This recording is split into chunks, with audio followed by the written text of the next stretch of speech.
Klausimas, ką mes galim daryti. Įstatymai yra tokie, kokie yra, jų įgyvendinimas irgi yra toks, koks yra. Klausimas, ką mes galim padaryti iš tos etikos pusės, ką žurnalistai yra pasiruošę padaryti patys, kaip jie gali reguliuoti savo darbą. Nes iš tikrųjų taip, tas vigilentiškumas, tas, lietuviškai net nėra žodžio, tai yra piliečių sugebėjimas suprasti ir pranešti apie kažkokį, reiškia, galimą korupcijos atvejį arba tiesiog pasakyti, kad čia yra blogai, yra labai gražu. Bet šiuo atveju sakyti, kad taip, čia citizen journalism, čia nėra citizen journalism, nes tai yra tas pats, kaip visi mes žaidžiam krepšinį arba futbolą, aš nežinau, žaidžiam gatvės krepšinį su tam tikrom taisyklėm, kur jeigu tau duoda per galvą, tu nusišypsai ir žaidi toliau, nėra problemos, nes tai yra to gatvės krepšinio dalis. Dabar krepšinio varžybose tu taip nedarysi, nes yra taisyklės, dėl kurių yra susitarta. Tai šiuo atveju apie ką mes kalbame? Taip.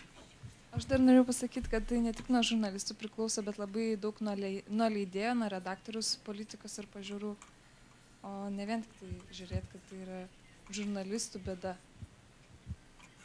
Taip, galbūt jūs tai žymiai geriau žinote negu aš. Aš nesu žurnalistas. Aš kartais rašau, bet nesu tikras dėl kokybės. O jūs esate tie žmonės, kurie tai darote ir iš tikrųjų žymiai geriau tai suprantate. Dėl to nenoriu pamokslauti, tiesiog galiu pristatyti ir papasakoti tai, kas vyksta. Žiūrėkit, vėl prašoko mano kompiuteris. Taip. Be abejo, kai kalbame apie žiniasklaidos skaidrumą ar galimą korumpuotumą, kalbame apie tam tikras sąlygas, dėl ko tai galėjo atsirasti. Vėlgi čia jums spręsti, ar tai iš tikrųjų atitinka tikrovę ir ar iš tikrųjų yra taip, kaip yra. Mums labai dažnai susidaro įspūdis, kad žiniasklaidos priemonių savininkai gali pasinaudoti laikraščiais, žurnalais savo asmeniniam interesam. Susidaro įspūdis, kad žiniasklaida gan dažnai šantažuoja verslininkus, piliečius, kaltindama juos būdais ar nebūdais dalykais. Kol negauna reklamos ar kokio rėmimo, aš nežinau, ar verta kalbėti apie tam tikrus pavyzdžius. Susidaro įspūdis, kad reklamos davėjai dažnai daro įtaką visuomenės informavimo priemonėm. Aiškiai nusprendžia dėl turinio, atsiranda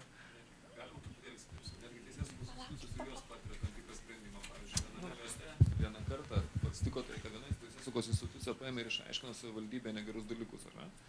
Tai buvo kyšininkavimo atvejai ir panašiai. Kas atsitiko po to? Tie žmonės, ar ne, kad tai buvo to vietinio laikraščio savininkai.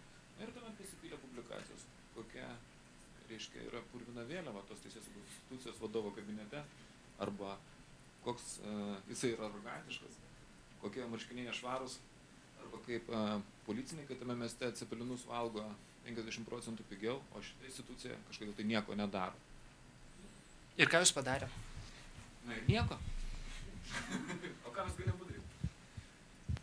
Tiesiog padarėm išvadas, kas gi vyksta. Dėl to tai pasakoju kaip pasaka, nes dar nepasibaigė tai, kas prasidėjo. Tai tiek.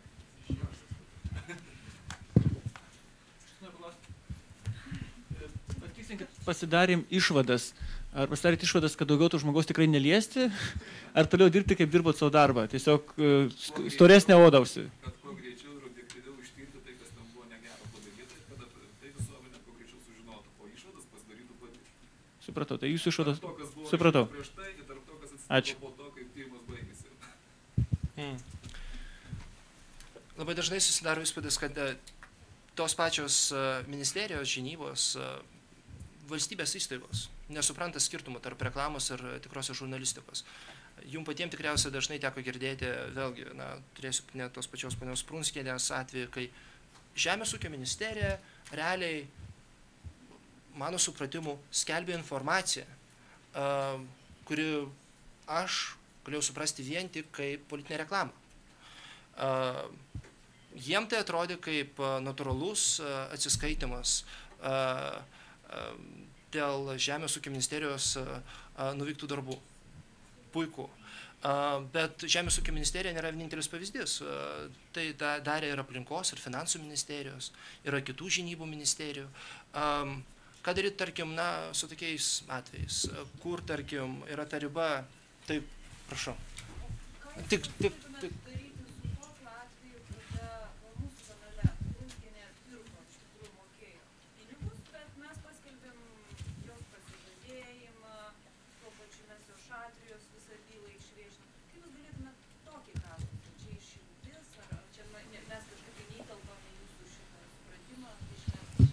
Aš turiu prisipažinti, kad jūsų kanale mačiau tik jūsų šatrijos reportažą. Taip, aš tikiu. Mano supratimo atsakymas būtų labai paprastas ir nediskriminuojantis tarp skirtingų žiniasklaidos priemonių. Paprasčiausiai reikia pranešti, kad tai yra reklama. Žmonės turi aiškiai suprasti, kad tai šitas gabalas, tai ir tiek. Jeigu tu kalbi... Žinokit, čia yra mūsų tyrimo stiprioji pusė, nes iš tikrųjų čia jau nėra mūsų pasakymas. Iš tikrųjų, štai, jūs kalbate apie šitą skaidrę. Taip. Pavyzdžiui, Virgis Valentinavičius buvo mūsų valdybos narys. Jis atsistatydino iškart po šito tyrimo prezentacijos. Nes, na, jo manimų žmogus, kuris dirba galimai neskaidriai, priemoniai, na, jis negali būti Transparency International Lietuvos skyriaus valdybos taryboje. Tai man reikės mesti profesiją, aš taip sakau. Aš nežinau, aš negaliu jums patarti, bet šiuo atveju... Verslo žinias rašyti reklaminių tų straipsniukų, kurie skaitosi, kad labai gerai. Pagal šitą tyrimą. Aš tiesiog nežinau. Patarkit man, jūs taip kompetitingai čia varot ant žiniasklaidos, kad man jau baisu iš tikrųjų, kad aš šito užsiimu. Žinokit, man dabar, aš tai turėčiau priimti tai kaip komplimentą. Ar į Eltą aš galėčiau eiti, ar kur nors, kur žinučių rašyti, kur aš turėčiau eiti dabar? Kur man keist profesiją, nes man iš tikrųjų irgi kaip Valentinavičių baisi gėda. Žinokit, aš tikrai nesu tas žmogus, kuris galėtų jums patarti. Jūsgi pati tai puikiai suprantate. Aš galiu palaikyti pokalbį, bet jūs esate tas žmogus, kuris žymiai daugiau išmanote apie... Prašau? Ne, nu tai jūs paaiškinkit situaciją. Jūs dabar kažką tai papasakojot ir dabar, gal mano konkretus atvejis neįtelpa į šitą, aš jums galiu daugiau tokių pavyzdžių pateikti. Gerai, tai aš manau, kad mums būtų labai įdomu, jeigu jūs galėtumėt papasakoti daugiau konkretesnių pavyzdžių. Ne, nes iš tikrųjų mes turim labai mažą kiekį informacijos. Kuo daugiau tos informacijos yra, aš manau, tuo... Kad jūsų imtis yra maža. Mūsų imtis yra reprezentatyvi. Tai yra 502 verslininkai. Patikėkit, čia verslininkai, taip sakė. Taip, čia yra verslo atstovai. Ir iš tikrųjų labai gerai, kad jūs klausite. Nes... Man 51 prie mūsų, tai čia kas yra? Tiesiog jūs susidūrė. Kai buvo šitas klausimynas daromas, ten truputėlį man irgi tekė buvo prieš tai prisidėti, kai buvom formuluojant. Tai noriu atkreipti dėmesį, kad čia yra ne objektyvūs duomenys pačios korupcijos ar kažko panašaus, tai yra iš tikrųjų sociologiniai tyrimai apie nuomonę, vertinimus. Ir iš jų galim tik spėti, kokie galėtų būti tikrai skaičiai, nes jau buvom pradžioje pasakęs su Sergejum, kad objektyvių skaičių Lietuvoje nėra, nes niekas tikrų monitoringų neužsiima ir tyrimų rimtų nedaro, netlieka. Bet kas man atrodo labai svarbu, va, Rūtos klausimas buvo, tai iš tikrųjų lygiai taip pat nei Rūta, nei bet kuris kitas žurnalistas, jis net irgi lygiai taip pat, manau, nei teoriškai, nei praktiškai net negali žinoti daugumos, jeigu tokie būtų sandorių, pavyzdžiui, konkrečios žiniasklaidos priemonės arba konkretaus verslo. Lygiai kaip negali, pavyzdžiui, specialių tyrimų tarnybos vadovas. Ne, Rūta, aš tiesiog ką turiu meni, kad teoriškai, hipotetiškai įmanoma. Mes paskelbėm su Rasa, padarėm laidą apie Leo LT, Maksimos paėmė 5 milijonus reklamos iš kanalo, mūsų neišmėtė. Čia yra gerai ar čia blogai? Ko aš dar apie tai nežinau? Aš tik taip, yra taip, Rūta, taip grubiai važiuojama ant to, kas iš tikrųjų yra smarkiai neapginta. Čia apskritai žurnalistų yra labai mažai ir jūs taip ramiai skleidžiat šitą visą savo žinias, tas, kurios sakot neobjektyvios ir taip toliau. Nu, turėkit jūs truputėlį irgi, jūs reikalaujat objektyvumo patys skleisdami absoliučiai subjektyvę savo nuomonę kaip tokią duotybę.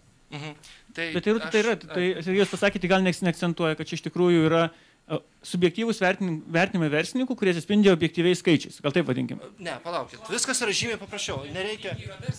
Palaukit. Viskas yra labai nuostabu. Labas.